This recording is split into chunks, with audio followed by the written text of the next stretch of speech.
Hi guys. So ఈ వీడియోలో నేను యూఎస్ఏలో ఒక మన ఇండియన్ సిటిజన్ ఎవరైతే హత్యకు గురయ్యారో రీసెంట్గా అతని గురించి చెప్పాలనుకుంటున్నాను. అంతేకాకుండా ఎవరైతే యూఎస్ఏకి వెళ్ళాలనుకుంటున్నారో, యూఎస్ఏ లేకపోతే వేరే కంట్రీస్కి వెళ్ళాలనుకుంటున్నారో, అక్కడే వెళ్ళిన తర్వాత మనం తీసుకోవాల్సిన జాగ్రత్తలు ఏంటి అనేది ఈ వీడియోలో నేను చెప్పాలనుకుంటున్నాను. సో ఫస్ట్ వచ్చేసి ఏంటంటే రీసెంట్గా జరిగిన ఒక దురదృష్టమైన సంఘటన ఏంటంటే తెలంగాణ ఒక అబ్బాయిని యూఎస్ఏలోని షికాగోలో కొంతమంది గన్స్తో కాల్చేసి చంపేయడం అయితే జరిగింది. సో తనకి ఖచ్చితంగా తన పేరెంట్స్కి స్ట్రాంగ్గా ఉండాలని కోరుకుంటున్నాను. అంతేకాకుండా తన బాడీని హైదరాబాద్కి తీసుకురావడం కూడా జరుగుతుంది. సో ఇదంతా ప్రాసెస్లో ఉంది. సో ఇదంతా జరుగుతున్న పక్కన పెట్టేస్తే యుఎస్లో అనేది గన్ కల్చర్ చాలా ఎక్కువ అనమాట. మన తెలుగు వాళ్ళు ఎక్కువగా ఉండేది అక్కడ టెక్సాస్లో. మొత్తం కూడా యూఎస్ఏలో ఎక్కువ గన్స్ ఏ స్టేట్లో ఉన్నాయంటే టెక్సాస్ స్టేట్లో ఉన్నాయి.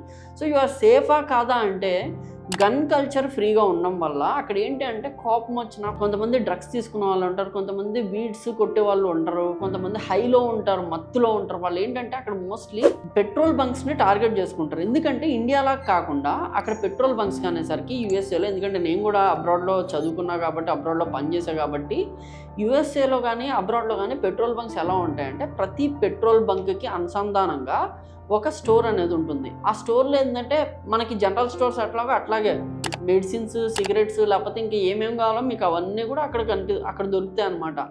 సో అది మేజర్ థింగ్.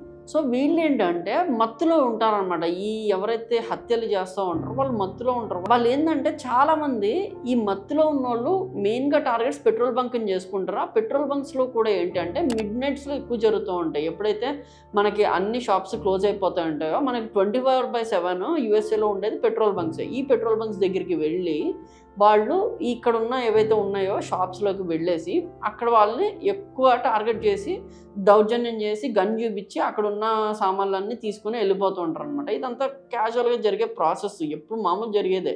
కానీ ఇష్యూ ఎక్కడ వస్తుందంటే మెయిన్గా మన తెలుగు వాళ్ళ దగ్గర లేకపోతే మన ఇండియన్స్ దగ్గర వస్తుంది. ఎందుకంటే మన తెలుగు వాళ్ళు కావచ్చు, మన ఇండియన్స్ కావచ్చు, మార్నింగ్ అంతా కూడా యూనివర్సిటీ వర్క్స్ మీద ఉంటారు, లేదా ఏదో పార్ట్ టైం చేసుకుంటారు. ఈ పార్ట్ టైమ్స్ నైట్ టైం ఎక్కువ చేయడానికి మన వాళ్ళు ఇష్టపడతారు. ఎందుకంటే నైట్ షిఫ్ట్ అలవెన్సెస్ కూడా ఎక్కువ ఇస్తారు. అంటే మార్నింగ్ ఒక $20 $10 ఇస్తే నైట్ వచ్చేసరికి మనకి ఎక్కువ ఇస్తారనమాట. $25-30 ఇస్తారనమాట. మాకైతే ఆస్ట్రేలియాలో మార్నింగ్ టైం 20 ఇస్తే నైట్ టైమ్స్ 27 దాకా ఇచ్చేవాళ్ళు. సో ఇప్పుడు కూడా యూఎస్ఏలో అలాగే ఉంటుంది. సో అందుకని ఏంటంటే మన వాళ్ళు ఎక్కువ సంపాదించడానికి ఇలాగ యూఎస్ఏలో మెయిన్గా ఇలాంటి పెట్రోల్ స్టేషన్స్ చూసుకుంటూ ఉంటారు అనమాట. ఈ పెట్రోల్ స్టేషన్స్ ఏమన్నా సేఫా అంటే వీళ్ళు ఇలా కూర్చుని ఉంటారు. అండ్ ఆఫ్ కోర్స్ వాళ్ళు తలుపు వేసేసి ఉంటుంది, గ్లాస్ డోర్స్ క్లోజ్ ఉంటాయి. ఎవరైనా వస్తున్నారా లేదా అని చూసి మనం డోర్స్ ఆటోమేటిక్గా మన దగ్గర బట్టన్ ఉంటుంది, అది ఓపెన్ చేస్తాం. వాళ్ళు వచ్చినప్పుడు బాగానే ఉంటారు. లోపలికి రాగానే కొంతమంది ఏంటంటే సడన్గా అటాక్ చేయడం, సడన్గా గన్ చూపించడం, అంతా దోచుకెళ్ళడం, డబ్బులన్నీ జేబులో వేసుకోవడం, లేకపోతే సిగరెట్స్ అన్నీ తీసుకెళ్ళిపోవడం లాంటివి చేస్తుంటారు. ఇంకొంతమంది అంటే లోపలికి వచ్చి వాళ్ళకి కావాల్సిన వాడు తీసుకుని సైలెంట్గా వెళ్ళిపోతుంటారు. దౌర్జన్యం ఏం చేయకుండా నువ్వు ఏమైనా చేసి నేను ఇలా చేస్తా అని చెప్పేసి భయపెట్టేసి వాళ్ళకి కావాల్సిన తీసుకెళ్ళిపోతుంటారు. కానీ కొంతమంది ఏంటంటే మన ఇండియన్స్, మన తెలుగు వాళ్ళు కావచ్చు, మనం అక్కడ కొంచెం మనం ఎక్కడున్నా కూడా కొంచెం నిజాయితీగా వర్క్ చేస్తుంటాం కదా.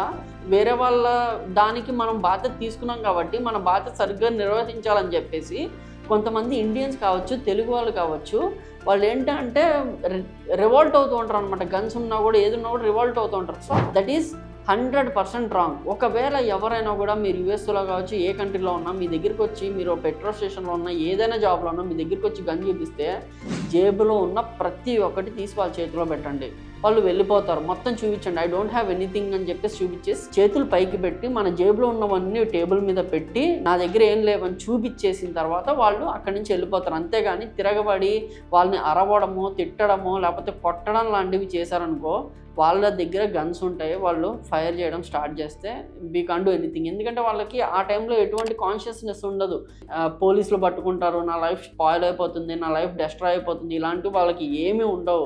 వాళ్ళు జస్ట్ ఫైర్ చేసేస్తారు, తర్వాత చూసుకుంటారు. కానీ అక్కడ మనం పోయేది ఏంటంటే ఎన్నో ఆశలు పెట్టుకొని తెలంగాణ నుంచి, ఆంధ్ర నుంచి, ఇండియాలోని వేరే పార్ట్స్ నుంచి కొన్ని లక్షల లోన్స్ తీసుకొని జాబ్స్ చేసుకుందాము, ఆ లోన్స్ తీర్చేద్దాము, అక్కడికి వెళ్ళి బెటర్ లైఫ్ ఎక్స్పీరియన్స్ చేద్దాము అని చెప్పే వెళ్ళిన వాళ్ళ జీవితాలన్నీ కూడా మధ్యలో ఆగిపోవడం అనేది జరుగుతుంది.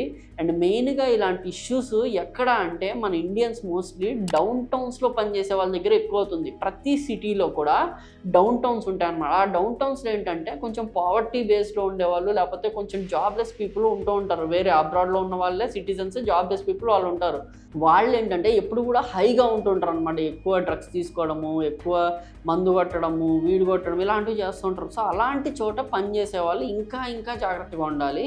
రెండోది, అలాంటి చోట పని చేయకుండా ఉండండి మోస్ట్లీ. ఎందుకంటే డౌన్ టౌన్స్ దాకా వెళ్ళాల్సిన అవసరం లేదు. సిటీలో చూసుకోండి, ఏదైనా చూసుకుంటే మంచి పాపులేటెడ్ సిటీలో జనాలు తిరిగే ఏరియాలో మీరు పార్ట్ టైం జాబ్స్ చూసుకోండి. పార్ట్ టైం జాబ్ చెయ్యకండి, మీరు చదువుకోండి అని ఎవరు కూడా చెప్పరు. ఎందుకంటే అఫ్కోర్స్ మన కష్టాలు మనకు తెలుసు కాబట్టి పార్ట్ టైం జాబ్స్ అయినా మనం చేసుకుంటాం. కానీ డౌన్ టౌన్స్ని ఖచ్చితంగా మీరు రిజెక్ట్ చేసేయండి. అక్కడ జాబ్స్ చేయడానికి ట్రై చేయకండి. లేదు వచ్చింది అంటే ఇప్పుడు ఏవైతే నేను చెప్పానో అవి ఫాలో అవ్వడానికి ట్రై చేయండి. ఎందుకంటే మీ తల్లిదండ్రులు ఇక్కడ మీ మీద చాలా ఆశలు పెట్టుకుంటారు, మీరు ఎన్నో ఆశలతో అక్కడికి వెళ్తూ ఉంటారు. సో అవన్నీ కూడా ఒకే ఒక్క నిమిషంలో కొలాప్స్ అయిపోతాయి. సో ఈ విషయాన్ని అయితే గుర్తుపెట్టుకోండి అండ్ స్టే సేఫ్.